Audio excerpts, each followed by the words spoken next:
you all know, this was supposed to be the DeGroot Lecture, and unfortunately, Eric couldn't make it. We are going to get him here, so probably sometime next year we'll do a delayed DeGroot Lecture. It'll be a lot of fun to get Eric here.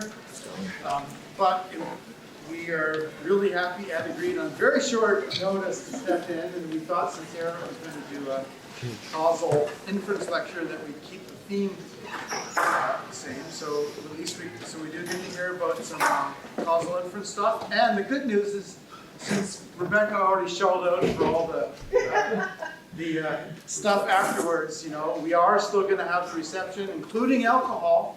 So it's all there. Everybody, so please hang around for the reception afterwards. And let's just let Ed take it away.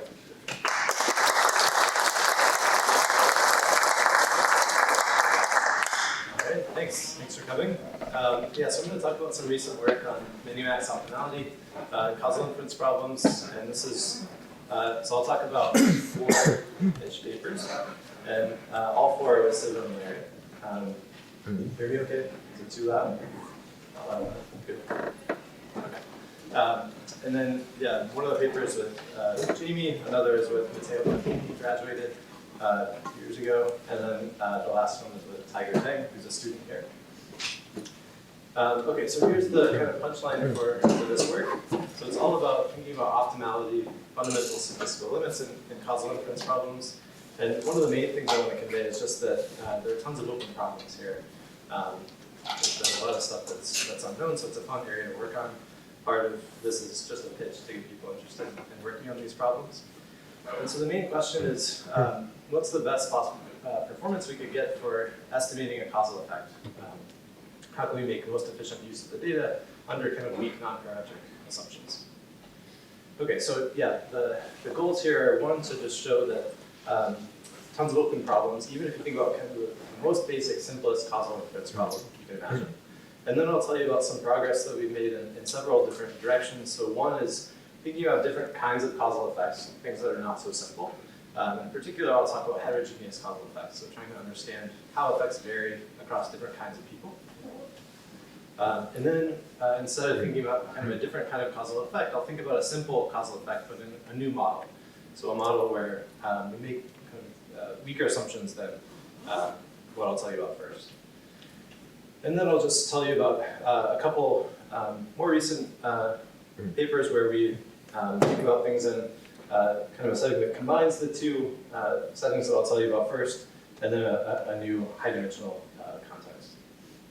And yeah, again, maybe the main punchline is just there are tons of fun things open and fun to work on here. Okay, so that's the story. And feel free to ask questions at any point, obviously. Okay, so causal inference, this is all about estimating features of distributions of counterfactuals. So we think about outcomes that would have occurred if we made some change, implemented some policy or gave certain people treatment, and then we're asking what would the world look like under these changes, under these interventions. And of course, to do this, we can't just look at observed data quantities. We can't, for example, just look at associations between treatment and outcome. We have to do something more interesting. So in the simplest setting, you have to adjust for measurement confounders, for example.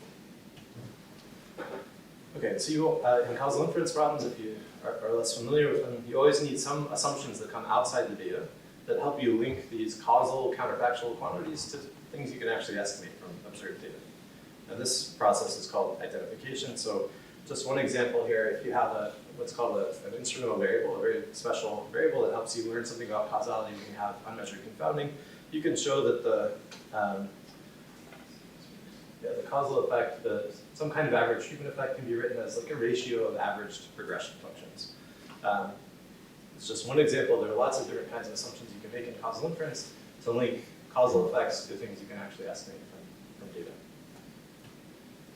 Okay, and so one of the interesting points here is that after you make this link, after you make some causal assumptions and link some causal quantity to observed data, then the problem really is purely statistical, and it largely amounts to what's called functional or parameter estimation. So in this context, say, once we make this jump, now our goal is really to estimate this thing as accurately and efficiently as we can. The main setting I'll talk about today is one that doesn't involve instrumental variables, one that involves just covariates, treatment, and outcome. And we've got this propensity score. This is a chance of being treated given covariates. We also have what's called an outcome model, so how the outcome depends on covariates among different treatment groups. So under some causal assumptions, you can link the mean outcome that you would see if everyone got treatment, in this case, it's a binary treatment setting, to something you can estimate from data. Either some average regression function here, or some inverse weighted outcome. Okay, so now the question is to estimate these things on the right-hand side as well as we can. And so one of the main features of these kinds of problems is that our goal is really not to estimate the whole distribution well here. We really just want to estimate this one parameter accurately. And so, yeah, this comes up outside of causal inference problems as well. There are lots of settings that are not causal where we don't really care about estimating the whole distribution, which is kind of a very adventurous and difficult task. There's one kind of low-dimensional summary maybe that we really care about. So a lot of the discussion that I'll talk about today applies to these other non-causal problems as well. Okay, so let's just think about this simple mean counterfactual here, which again, it's really simple. You just look at a regression function among people who actually got treatment, impute outcomes for everyone in your population, and then average those out. So average this regression function across the whole population. So there are lots of different estimators for this quantity that you could imagine using. Here are just a few of them. One is the simplest, is a plug-in estimator. Here you just run a regression of y on x among treated people, get predictions for everyone in your sample and average them out. This is called a plug-in estimator, because it basically just sticks hats on this quantity here in the middle. There's another estimator which has, by now, like 19 different names. Semi-parametric, doubly robust, double machine learning. And you can think of it as taking this plug-in estimator and adding some debiasing term, which depends on propensity score estimates. So it depends on the chance that you actually get the treatment given covariates. So this is kind of like taking this plug-in estimator and adding this inverse weighted residual to debias it. There's another kind of estimator called a higher order estimator, which further debiases this doubly robust thing and adds some use statistic kind of correction. You could imagine continuing this stream and continuing to debias forever and ever. But yeah, so the question is, how should we think about all these different estimators? When can we kind of stop iterating and trying to be more clever and think about more procedures? When do we know that we've kind of hit the fundamental limits of estimation in these problems? Okay, so to answer these kinds of questions, we have to decide on how we're going to think about the accuracy of an estimator, so a measure of risk, and we need to decide what kind of assumptions we're willing to make. Okay, so there are all these questions. Causal inference is a huge field these days. If you look on arXiv, I feel like a quarter of the papers every day are causal related. There's tons of work going on, but there are a lot of open questions about what should the benchmarks be? How should we think about these new estimators that are being developed? Are they better than the old ones? And so on. What's the best we could possibly do in estimating these kinds of quantities? When can we stop iterating? How hard are causal problems related to other estimation problems? These are all questions about optimality. And then a more practical question maybe is, which estimator should we actually use in practice? Which can be used to evaluate differently. What kind of assumptions are we willing to make? What kind of computation are we willing to handle? So these are the kinds of questions that underlie this work. Okay, so the way that we'll think about optimality here is with minimax rates. So here we just look at the risk of a particular estimator. So this is mean absolute error. This doesn't matter so much if you think about other kinds of measures. Then we're going to think about the worst case across our model. Right? So we want to be protected against all the distributions that we're willing to entertain in our model. And then we want to think about the best possible estimator, the one that gives us the smallest of these risks. Okay. So these minimax rates are really interesting and useful. And I think they get a bit of a bad rap in the causal world, at least. I think they're interesting practically and theoretically. So practically, they give us some useful benchmark for understanding when we make most efficient use of the data. Right? We want to eke out every bit of information of the data that we can. This will tell us when we've done that. Maybe on the more theoretical side, it tells us something inherent about the fundamental statistical difficulty of this, these kinds of problems, which allows us to say, how hard is this relative to some other problem? Which is theoretically interesting. So these kinds of minimax rates are well understood in lots of different kinds of settings. Smooth non-parametric regression, you get something like parametric rates, root-in rates, plus some penalty for how big the dimension is relative to the smoothness. Functional estimation rates, so parameter estimation rates for simpler quantities like expected densities. These are well understood in smooth models. And you get faster rates in this case. You get something like -1 over 1 plus e over 4s. This is a faster rate than the regression rate. This tells us that estimating a parameter is somehow easier than estimating a regression function, which kind of makes sense. There's some extra averaging going on. In this setting, there's also this elbow phenomenon. So there's a setting, a regime in which we can actually get parametric rates, even though it's a non-parametric problem. And then otherwise, we get something worse. And then, yeah, for a problem like density estimation, depending on how you're thinking about the, density estimation with measurement error, depending on the distribution of the error, you can get very, very slow rates. And so this is also useful. This is telling you that this is just a hard statistical problem. You shouldn't hope to get very accurate estimators. And so the only options you have are to either live with this fact, live with the fact that it's a hard problem, or add some kinds of structure or some kinds of assumptions. So this tells us, which of these kinds of regimes we're in. All right, so what's known for these kind of simple basic causal effect parameters? So the thing I'm telling you about now, it's the simplest kind of causal effect you can think about. It's just the mean counterfactual if everyone got treatment, or a binary treatment, single time point, right? There are all kinds of endless variations in causal inference of making this more complex. Thinking about treatments that take mini values, thinking about treatments that occur over time, thinking about other kinds of interesting ways of quantifying the causal effect. This is the most basic vanilla version of this. And even here, we don't know the full story about optimality, which is just kind of crazy to me. So here's what is known.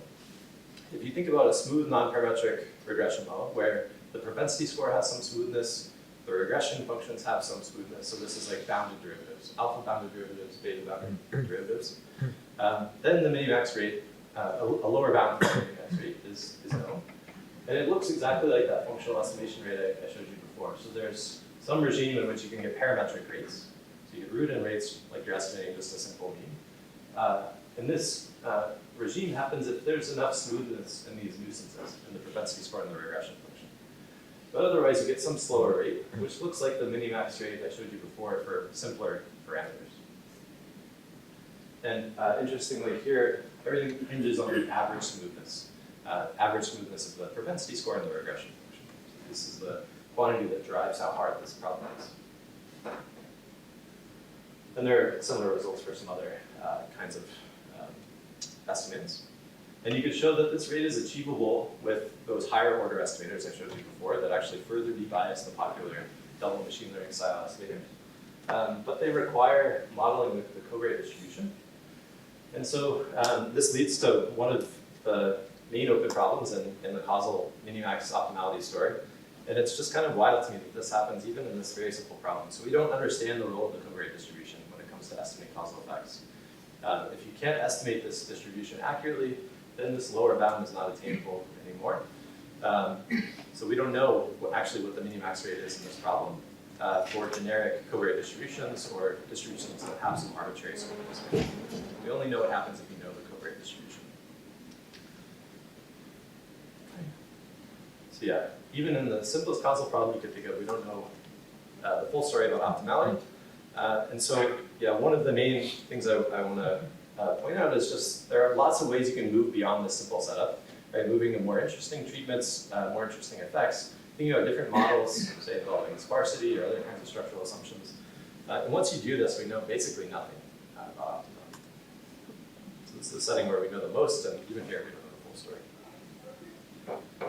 Okay, so this is basically all the background. So now I'm going to tell you about two directions moving beyond this kind of simple setup. So one is thinking about a more complex target, thinking about how effects vary with covariance. And then the other is thinking about a different kind of model, which I'll tell you about. Okay. All right, so the first part here is about heterogeneous effects. This is a really important scientific problem. It tells you how effects vary across different types of people. This is used to optimize treatment decisions, for example. If I know who's going to benefit from treatment and who's not going to, or if I can estimate it accurately, then I'll just go give treatment to the people who are going to benefit and not the people who won't. It can help you devise new treatments. If you see there's some group that's not benefiting from the currently available treatments, you can try and come up with more treatments that might benefit that group. Just understanding this variation is also of interest generally. I've used some of the methods I'll tell you about today in some collaborations with Facebook and some political science folks looking at effects of social media usage on political attitudes. There are lots of different problems where this comes up all over the place across medicine, public policy, tech, lots of places. Okay, so the setup here is the same as what I showed you before. We've got covariates X, we've got some binary treatment A, and outcomes Y. And under these no unmeasured confounding assumptions, which I told you about before briefly, the conditional average treatment effect, which is now not the mean outcome you'd see if, say, everyone got treatment versus no one got treatment. It's the conditional mean given features X. So this tells you, for people of type X, what's your expected benefit of treatment. You can show that under these assumptions, this is just a simple difference in two regression functions. It's a regression function among the treated people, so just the conditional expectation of the outcome given the features among the treated minus the same thing among the controls. So now the goal is to estimate this guy, this difference in regression functions. One of the things I really like about this problem is that this seems like deceptively simple. We know a whole lot about regression estimation and statistics and machine learning, but taking a difference here completely changes this problem, it turns out. But it's not obvious. Okay, so the simplest estimator you could use here is you just fit two regressions, right? You run a regression in the treated group and in the control group, and you take the difference and call it a day. And this is the plugin estimator. And the whole story here is that this can be highly suboptimal, by which I mean the mean squared error, for example, is much larger than it needs to be. You could construct estimators that do much better. And the whole idea here is just that there's, it's a very different problem estimating these regression functions individually and then estimating their difference. So the difference can be much more simple or structured than the individual regression functions. So here's a picture just illustrating this. This is a simulation, so this is just a one-dimensional feature, and this is the regression function. And in this case, I'm going to say there's no treatment effect, so the regression function looks the same for both treated and control people. Okay, so in this case, the regression function itself is hard to estimate. There are these jumps and kinks and things. So it's a non-smooth kind of function. It will be challenging to estimate, non-parametrically. But the difference is just zero. It's just constant everywhere equal to zero. And so as simple as you can get. And here's a typical example of what happens in these kinds of problems. So here's some data simulated from this setup. And now I'm just going to separately estimate these two regression functions. And I'm going to get functions that are pretty wiggly, because these regression functions I need to pick small bandwidths, for example, to adapt to jumps. So I'm going to get wiggly functions, and then when I take the difference, I'm going to get a wiggly function as well. But I want to get something that's straight right at zero. So this is somehow, this procedure is not capturing the this simplicity and structure that you see in the difference, right? It's only being driven by the complexity from the individual regression functions by themselves.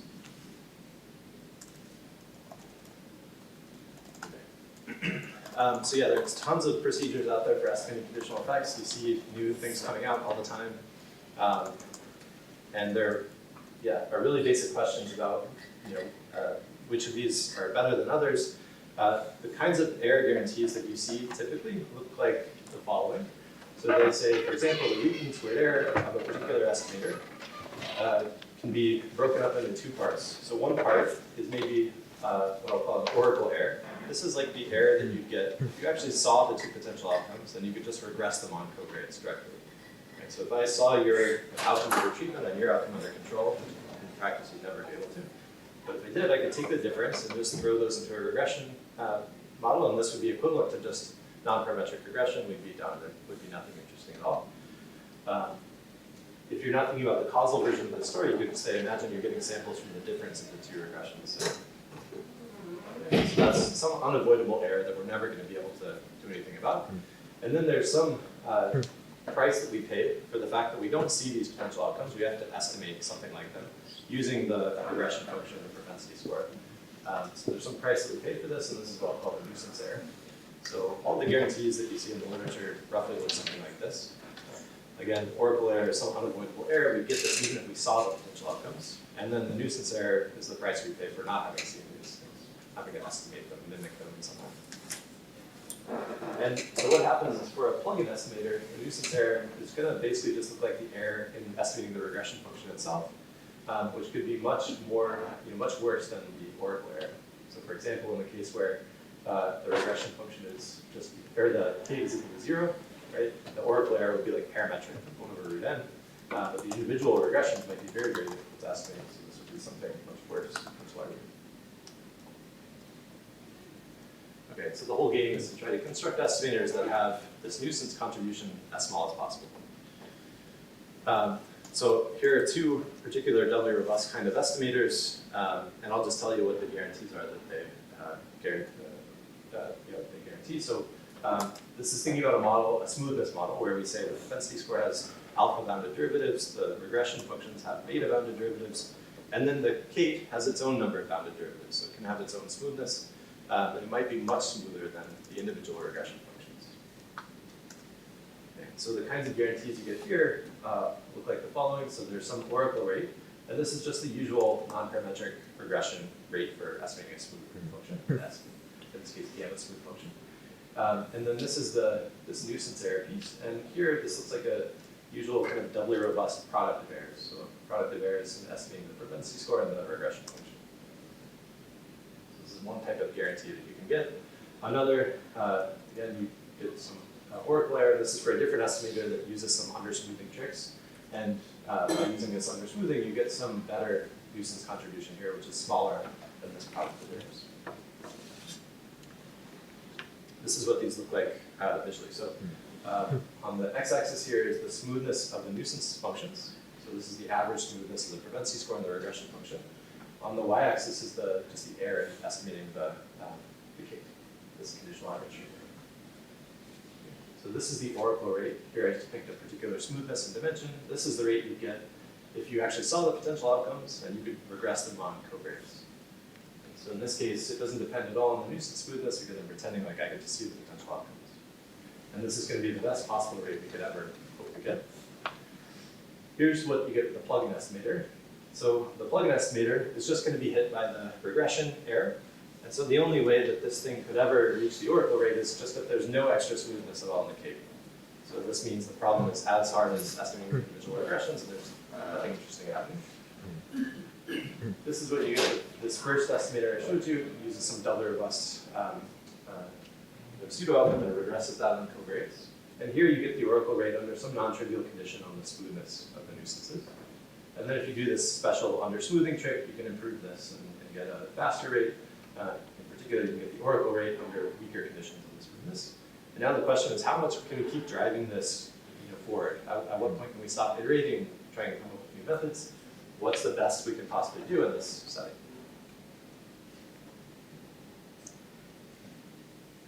So here, we're going to resolve this question in the smoothness model. So we're going to think about lower bounds for this Minimax rate that I told you about before, now for the K. Okay, so the game for constructing lower bounds in this Minimax rate is the following. So the goal is to try to construct, say, two distributions which are very similar, and so similar that you couldn't be able to distinguish them if you're getting samples from both. But you want to construct these in a very clever way so that the parameter that you're trying to estimate is separated between these two distributions. So it's far apart under one distribution versus the other. And then sort of by proof by contradiction, you could say that no estimator can have an error that's smaller than whatever the separation is. Because if there were such an estimator, you'd be able to distinguish these distributions, but you constructed them so that you can distinguish them, right? So there could never be such an estimator. This allows you to say something about any estimator, no matter how complex or crazy it is. Any function of the data would not be able to have an error smaller than whatever the separation is. Okay, so in proving these lower bounds, there are three basic pieces. One is a pair of distributions. And in these kinds of problems, it's not enough actually to just pick a pair of distributions. At least one of these has to be a mixture across a bunch of different distributions.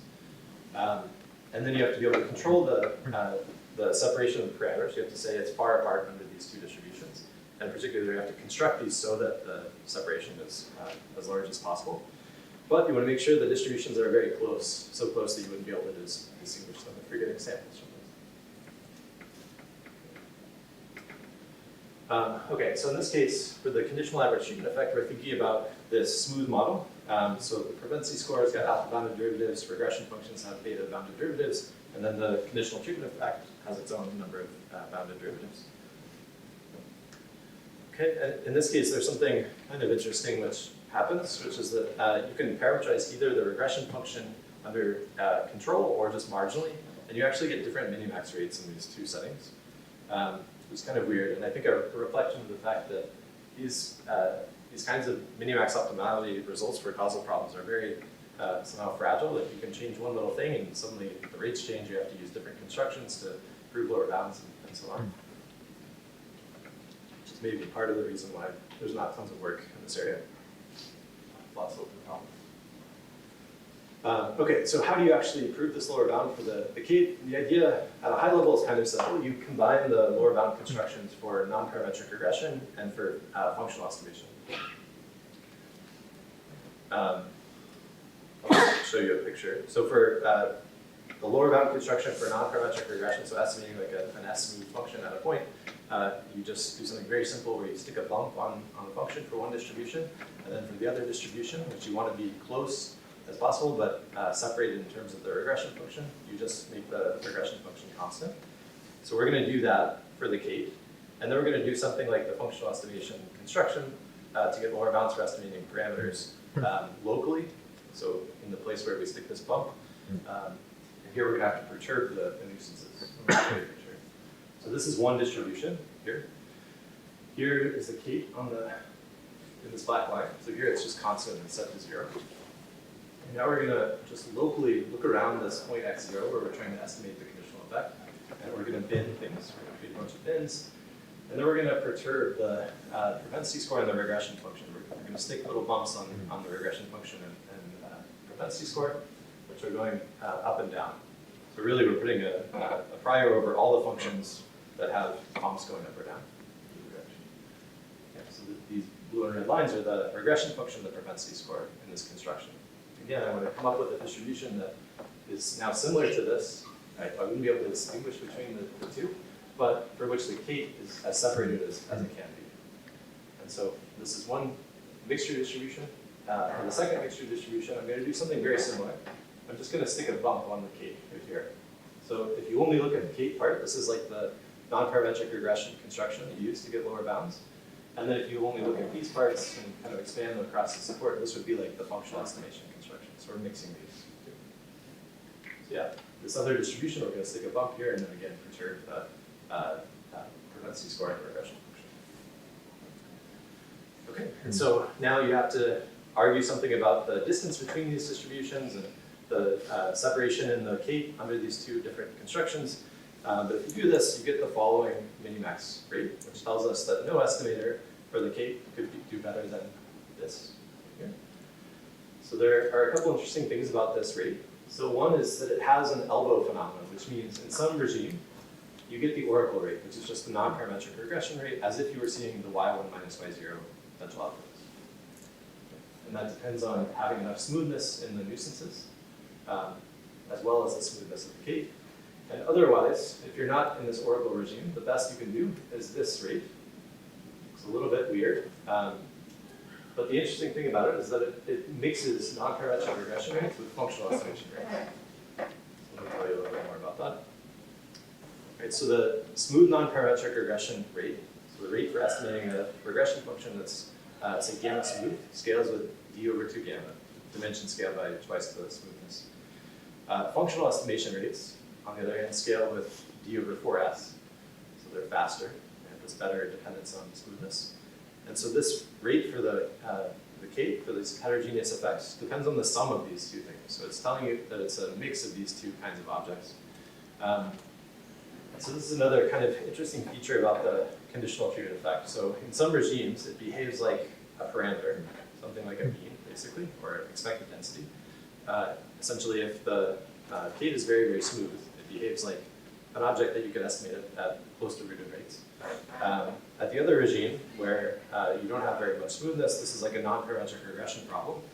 But in between, there's this interesting area of interpolation where you get something that's like a real mixture of the two. And so I think in the past, these two worlds of like parameter estimation and regression, non-parametric regression density estimation have been very separated. But this is a setting where you see a mix of the two. And there are a bunch of objects in causal inference that have this kind of phenomenon. So things like counterfactual densities and dose response curves, these also have the same kind of structure, but no one knows anything about the exact states for those problems.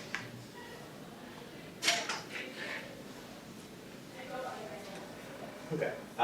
In the paper, we construct an estimator that maintains this bound under some conditions on the covariate density. All these issues that I told you about with the covariate distribution, the average treatment effect also apply for the conditional effect. So again, this is a big open area. The estimator here is in passing. I'm not going to tell you about it. It looks like some U statistic thing, which has a couple tuning parameters, which we don't know how to pick in practice, and so on. So this is another area where maybe on the more methods side, trying to find good implementations of these kinds of optimal estimators is also an open question. And here's a picture of the gain that you get from this. So here's the oracle rate. This is the rate that you get if you saw the potential outcomes. Here is this plug-in rate. It's pretty slow. Here is the rate from one of these doubly robust estimators. The other that uses the under-smoothing trick. And then here's the Minimax rate. You're all super excited to see what's going to play. There we go. So that's the gain you get from all of this. If you really zoom in on this regime, it looks much more impressive. But yeah, this is the best you can do in this problem. You can't repeat this. Okay, so yeah, just to summarize this first part, lots of estimators in this space. We don't really understand a lot of them, and we don't know what kind of benchmarks we should be comparing them against. So here we give some more flexible estimators that give stronger, kind of more black box guarantees, and then resolve part of this Minimax story. Okay, so this is one example of doing this Minimax optimality exploration outside of the most simplest setup, thinking about interesting kind of heterogeneous effects. Now I'm going to tell you about another piece of work that explores in a different direction. So we're going to think about simple kinds of average effects, but in a different model, a very different model from this one we're going to study.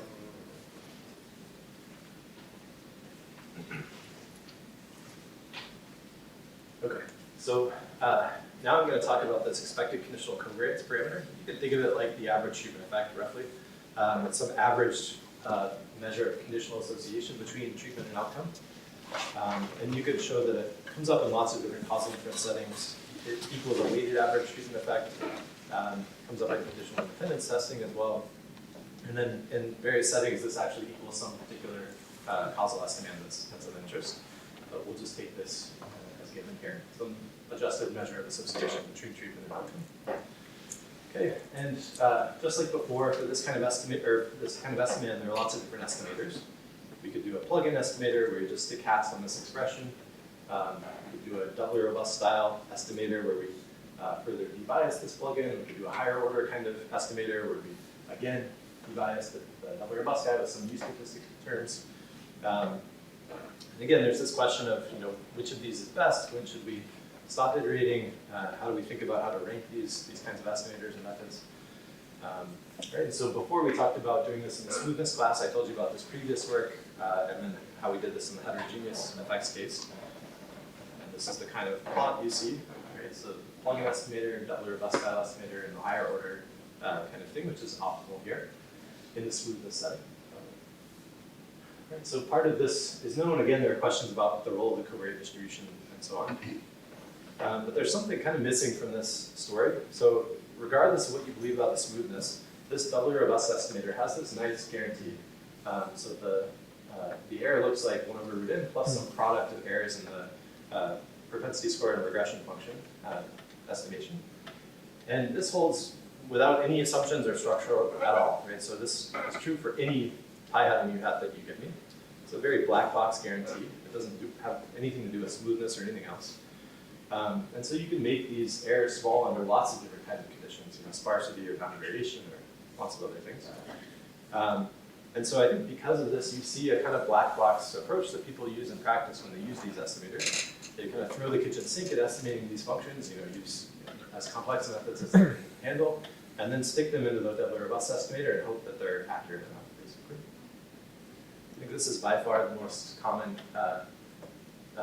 procedure that people take in practice these days. But we know this is not optimal in the smoothness classes. Really, to get optimal estimators there, you need to do these precise, smoothness structured debiasing with use statistic terms and so on. And so somehow this structure agnostic guarantee, this black box guarantee that you get from the doubly robust estimator doesn't help so much in the smoothness setting. And there's some disconnect between how people are using these estimators in practice and then what happens in these smoothness models. So this is part of the motivation for this work, trying to think about whether we could formalize a model which kind of matches what people do in practice and whether we can say anything about optimality there. So here's the black box model that we're proposing. It's very simple. We just say we've got some initial estimators, say the propensity score and the regression function, some nuisance estimators, and they have some accuracy. We don't know what it is, and that's it. That's all we're going to assume. And this defines a set of distributions. Okay? All distributions which are within some Rn vol of an initial propensity score estimator, and then all regression functions which are in some Sn vol of some initial estimator. So this is it. It's a very kind of weak model assumption. We're not even assuming these accuracies are known, so somehow this model has to be true in some sense. You could always take Rn and Sn to be big enough. But yeah, all the results we'll show you will be adaptive to what these accuracies are. So now we have a set of distributions, and we can ask what's the best we can do in this model. What's the minimax rate for estimating the treatment effect here? So it's worth just noting some facts about this model, because it's pretty different from, for example, the smoothness model.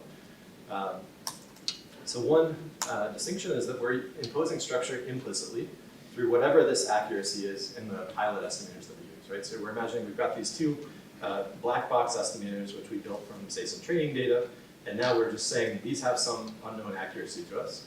And somehow the more accurate they are, the more of a model assumption this is, the smaller this distribution is, and the less accurate they are, the bigger the distribution is. But we're imposing structure implicitly in this way. We're not saying, for example, that they're S-bound derivatives or there's some amount of sparsity like you would in kind of more standard models. So this is kind of following what people do in practice when they use sample splitting and cross-fitting. They use part of the data to estimate some big black box models, and then they throw them into some second stage procedure. So in all of this, we're conditioning on these initial black box estimators that we have. You can also think of this kind of like a local Minimax kind of setup where everything's localized around these initial pilot estimators that we have.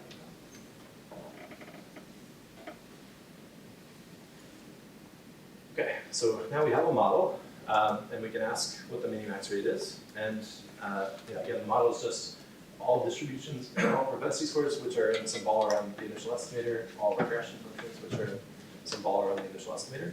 And then the minimax rate is very simple. It looks like 1 over root n plus the product of these accuracies.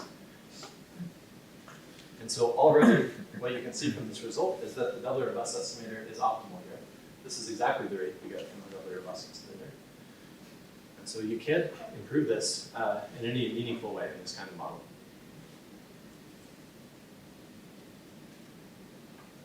There's some more recent work giving results for the average treatment effect instead of this covariance. Okay, before we talk more about the implications, I'll just tell you about the construction for proving this lower bound.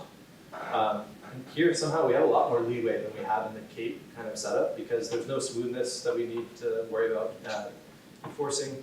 And so we can basically make the nuisances as hard as possible to estimate. And so that from this extra data we have, right, the sample that we have, there's essentially no information at all in the nuisances anymore. So we have no hope at estimating them more accurately. And the only information you can get is from these pilots. Okay, so the construction here is pretty simple.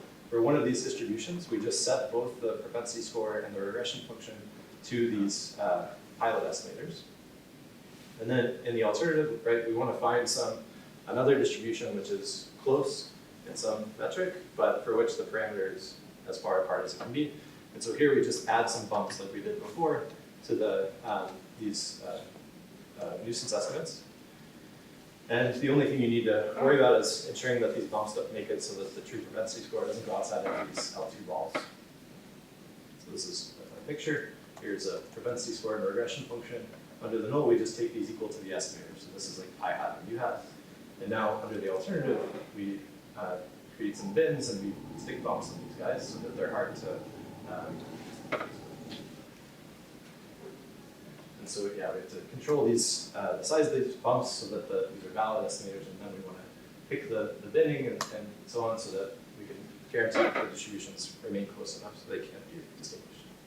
Right. And then you could argue about the functional separation and the distance between the distributions. Okay, so what are the implications of this result? So this is somehow at the other extreme, right? This smoothness model, this Holder kind of smooth model, has a lot of structure to exploit. There's a lot of kind of playing around you can do to get better rates, faster rates than the doubly robust estimator. This is somehow at the other extreme of the landscape where there's just no extra structure at all. It's very agnostic. And so this is saying in this kind of model, these doubly robust style estimators that people are using in practice are actually the best you can do. There's nothing you can do to improve them. One of the interesting pieces of this result is that this is true even when you're getting slower than root-in rates. So classical like semi-parametric theory would tell you that when these doubly robust estimators are root-in consistent, then they're optimal. But you can't say anything about what happens outside of that regime. But here we're saying they're generally optimal, not what the rate is. This also says something pretty informative about just the possibility of improving on these estimators. If you're going to improve on these things with higher order estimators or other kinds of tricks, you're necessarily going to require some more assumptions. So that, for example, there's a bunch of work talking about doubly robust inference, which is basically just trying to improve this guarantee on the doubly robust estimator, trying to make that nuisance dependence smaller. And this is showing that there's really no way you're going to be able to do this unless you add some extra assumptions. So in particular, people have done this in like sparse linear model settings, and this is saying there's really something fundamental about imposing this linear model with sparsity that makes that work. You couldn't do that in structure agnostic setting. So I think I'm just going to go to a couple. Yeah, people want to argue about whether Minimax frameworks are useful. I'm happy to do that too. But, I'm going to talk about these two more recent papers just to give you a flavor of some other ways that you can explore Minimax optimality questions in causal inference. Okay, so one is some work with Matteo Bonvini that combines smoothness with black box models. Right, so I told you this black box model is very, very agnostic. It's imposing essentially no structure. At the other extreme, you've got these smoothness models where there's lots of structure to exploit. And you can imagine there are lots of models in between, but they haven't really been explored yet. And so here we think about one type of such model. And so the way we impose smoothness here is we start with the structure agnostic model, where you've got these pilot estimators, propensity scores, whatever the nuisance functions are. But then you add some smoothness, say of regressions of outcomes on these nuisances. Or treatments on these nuisances. Okay, so once you have these pilot estimators, you can think of them just as like new features in your data set. And now we're going to impose some smoothness on these one-dimensional regressions. And it turns out by doing this, you can get faster rates, and you can move from these product rates that you get in the structure agnostic model to the minimum of squared rates. Right, so this means, for example, as long as you could estimate one of these two nuisances at a fast enough rate, even if you're really horribly estimating the other, you could get root-in rates, say, in this kind of model. So yeah, this is one way to kind of take this very structure agnostic model and add some smoothness, some extra structure, but there are lots of other ways you can imagine doing this. And yeah, so lots of interesting work to be done here. The other paper I wanted to tell you about is one Tiger Zhang, who's here, I think. And so this is thinking about what seems like a deceptively simple setting where the features, the x's that we want to adjust for in these settings are discrete. Right? So they just take d possible levels, but they're high dimensional. So we could have the dimension more than this number of samples.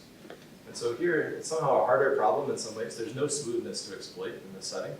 And actually, you could show that all this double robust kind of trick that we use in these other more generic settings don't work here.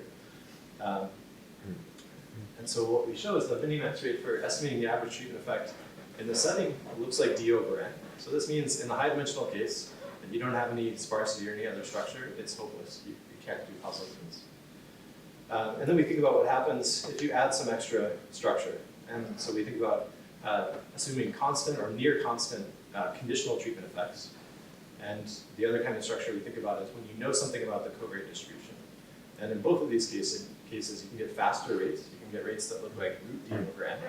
And so you could get, for example, consistent estimates of causal effects, even if the dimension is like N squared, the square of these differences, or almost that. Okay, so yeah, the lower bounds here are very different from the ones I showed you in some ways that I showed you before. So the tools are quite different. Yeah, another way of, another place where we're kind of moving away from smoothness models, thinking about other kinds of models, lots of interesting things to think about. Okay, so I think I'll wrap up. Yeah, the main punchline again is just thinking about optimality and causal inference, trying to answer these questions about what's the best we can do. There's tons of open problems. We know almost nothing, I think, if you look at the whole landscape.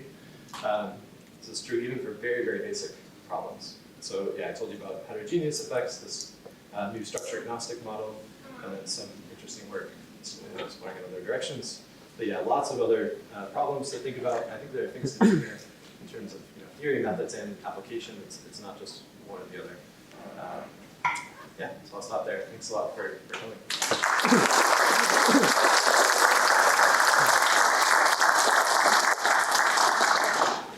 Thanks, Ed. We have time for a few questions. Are there any questions?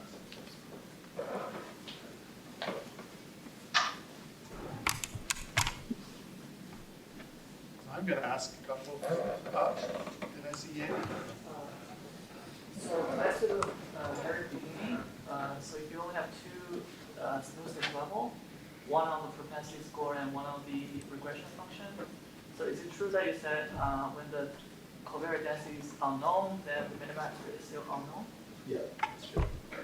And you said we should have Yeah, the question was, yeah, if you are thinking about either average treatment effect or conditional treatment effect estimation, and yeah, in the smoothness model, in the case where the covariate distribution is unknown, we still don't know the minimax rate.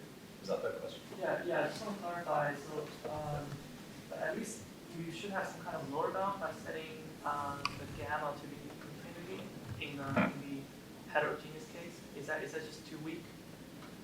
Yeah, so yeah, we do have lower bounds in both the AT and the conditional effect setting. And in the conditional effect setting for arbitrary gamma, there's a lower bound, but it's not always attainable, and it will depend on the how well you can estimate that covariate distribution. I think I know what the right rate is in the case where you don't know the covariate distribution, but we don't know how to prove a lower bound.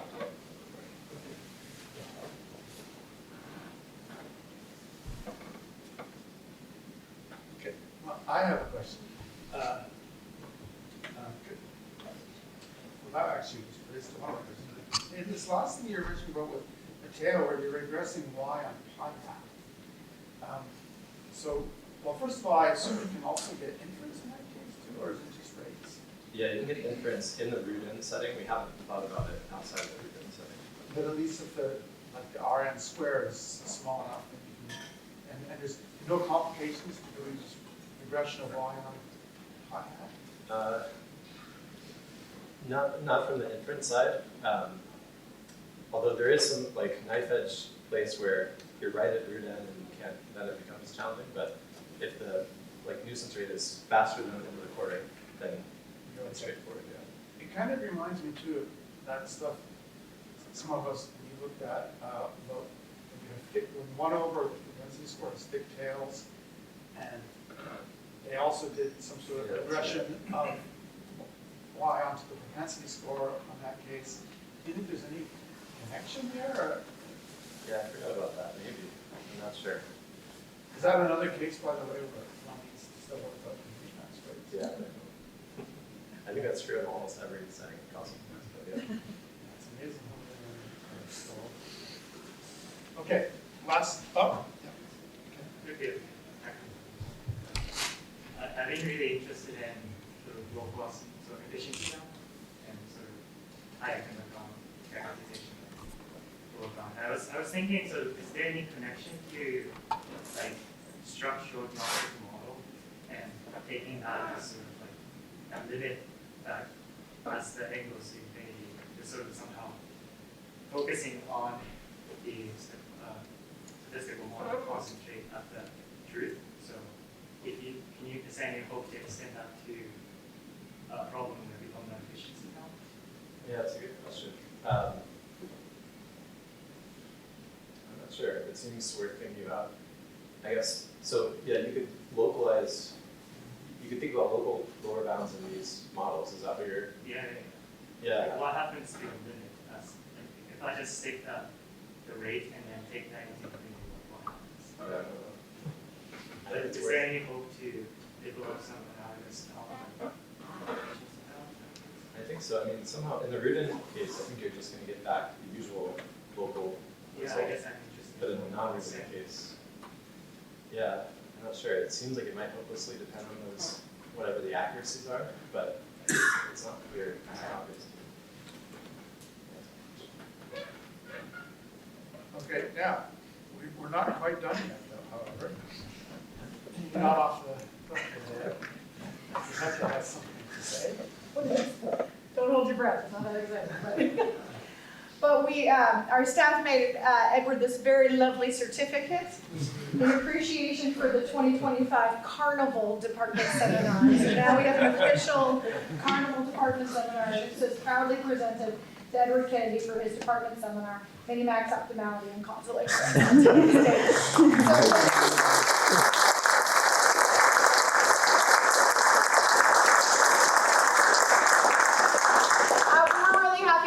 To get our whole community together like kind of our new tradition for the Thursday of Carnival, and we really do appreciate Ed stepping in on such short notice and giving such a great talk. So if you will please join. I think Ed only actually has a few minutes before he needs to run, so if you have questions for him, you'll need to do that very quickly. And then everybody else, we have our reception out right up the stairs and immediately to the left.